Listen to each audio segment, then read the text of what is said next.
Historically, Colorado's economic booms came from gold, silver, and mostly metals. Now it's a whole other story, being as Colorado's most recent economic boom is agricultural and sweeter smelling, or medical marijuana.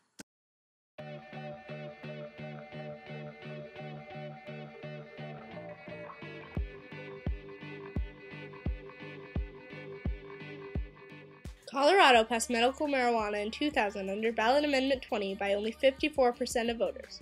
In 2010, House Bill 1284 passed, citing House Bill 1284 provides a regulatory framework for dispensaries, including giving local communities the ability to ban or place sensible and much-needed controls on the operation, location, and ownership of these establishments. While many cities banned medical marijuana, Boulder did just the opposite. We talked to Kathleen Haddock, the senior assistant city attorney, to see exactly what the new laws entail. 3 years ago, we didn't have any laws about medical marijuana, and now we have tons of regulations because we license the medical marijuana businesses. We do not allow medical marijuana beyond 6 plants in any residential area because there's a lot of safety concerns with it, and also had to create a bunch of crimes because pre the medical marijuana law, it was just illegal to have marijuana. So now we had to create laws to differentiate between what was medical marijuana and what is illegal.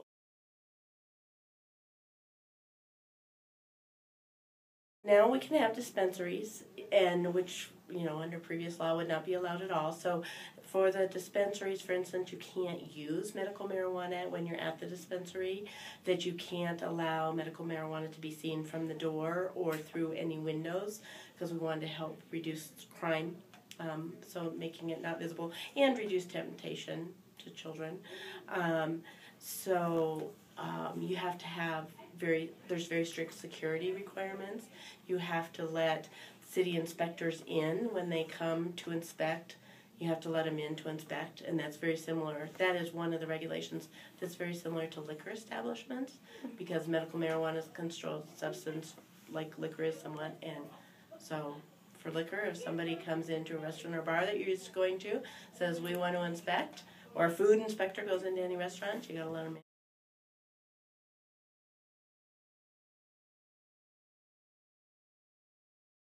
75 licenses have been issued. Of those, I believe 39 are dispensaries, 30 something else are grows, and 6 are medical marijuana infused products. Boulder has made over $1,220,000 since the legalization of medical marijuana businesses in 2009. This money has gone to rebuilding schools, libraries, and roads across Boulder. Medical marijuana has affected a lot of people in Boulder, but we believe it specifically affected the Boulder Police Department. So we decided to talk to one of our local officers, Officer Bryant, to get an insight on how the police department views the current laws.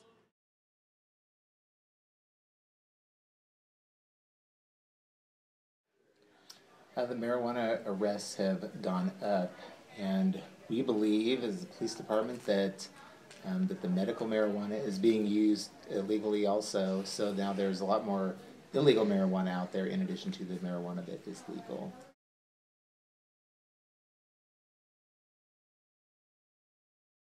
I think that the laws right now are kind of crazy, and it's not really doing a good job governing.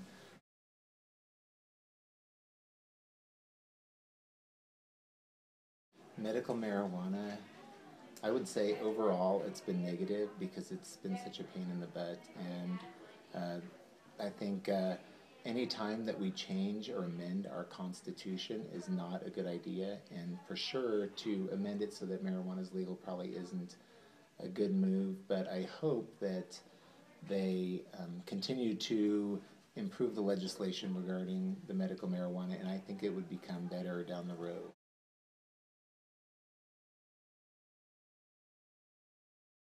I think the state of Colorado needs to improve its laws and improve the amendment that changed marijuana to medical marijuana. Medical marijuana has created over 300 jobs. It's one of the few positive effects it's had on Boulder. But unfortunately, the bad effects outweigh the good effects.